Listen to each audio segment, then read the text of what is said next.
SSC ২০২৬ আজকে অনুষ্ঠিত ইসলাম ও নৈতিক শিক্ষা পরীক্ষার রাজশাহী বোর্ডের এমসিকিউ এর সমাধান তোমাদেরকে দিয়ে দেওয়া হলো। তোমরা এখান থেকে তোমাদের উত্তরগুলো মিলিয়ে নাও। এখানে শতভাগ সঠিক উত্তর দেওয়া হয়েছে, কাজেই তোমরা নির্দ্বিধায় এখান থেকে উত্তরগুলো মিলিয়ে নিতে পারো। দেখো ১ নং প্রশ্নে শিরক কোনটি? উত্তর উন্নতির জন্য মাজারে যাওয়া। এই প্রশ্নটি আমার অনেক বেশি পছন্দ হয়েছে।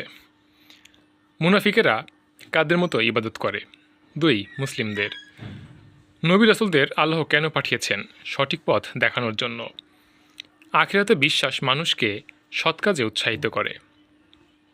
ইজমা দ্বারা সাব্যস্ত হয় ১ ও ২।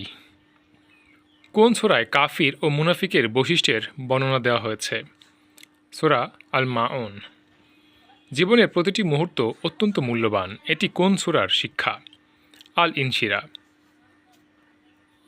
ইজমাত ভিত্তিতে প্রণীত বিধানের উপর আমল করা ফরজ। অতএব হে চক্ষুষ্মানগণ, তোমরা শিক্ষা গ্রহণ করো। এ আয়াত দ্বারা কিসের ইঙ্গিত করা হয়েছে? কিয়াসের। কোন ইবাদত মানুষকে অশ্লীল ও খারাপ কাজ থেকে বিরত রাখে? সালাত। সাওমের উদ্দেশ্য হল ১ ও ৩। কোনটি মানুষের মধ্যে সেতুবন্ধন তৈরি করে? জাকাত। যখন সৎ কাজের আদেশ ও অসৎ কাজের নিষেধ ছেড়ে দিবে তখন দোয়া কবুল হবে না। ঘুষদাতা ও ঘুষখোর উভয়ই জাহান্নামী। এই হাদিসটি কোন হাদিসের অন্তর্ভুক্ত বা কোন হাদিস গ্রন্থের? তাবারানি। হাসান সাহেবের দান ইসলামের কততম স্তম্ভের অন্তর্ভুক্ত? তৃতীয়। হাসান সাহেব কত টাকা জাকাত দিবেন? উত্তর হচ্ছে ১,২৫,০০০ টাকা। এখানে আমি তোমাদেরকে উদ্দীপকটা দেখাইনি, শুধু উত্তর দিয়েছি। আশা করি তোমরা এটি বুঝতে পারবে। তাকওয়া অর্থ নিজেকে রক্ষা করা বা আল্লাহ ভীতি। রাসূলুল্লাহ সাল্লাল্লাহু আলাইহি ওয়াসাল্লাম প্রত্যক্ষ ও পরোক্ষভাবে কয়টি জিহাদে অংশগ্রহণ করেন? প্রায় ১০০।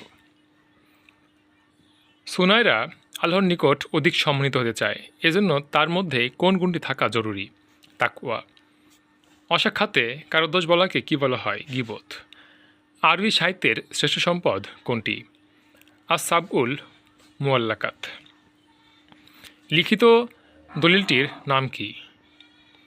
মদিনা সনদ। লিখিত দলিলটিতে স্বাক্ষর করেছিলেন ১, ২, ৩ সকলেই। এখানে একটু উদ্দীপক ছিল, সেটি আমি তোমাদের এখানে দেখাইনি, শুধু উত্তরটা দেওয়া হয়েছে। ঈমান শব্দের অর্থ কী? বিশ্বাস করা। কিসের মাধ্যমে ঈমানের বহিঃপ্রকাশ ঘটে? সবগুলো। কোনটি তাওহীদের বিপরীত? শিরক। জাহান্নামে কারা চিরকাল থাকবে?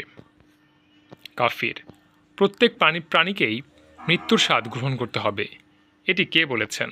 আল্লাহ তাআলা।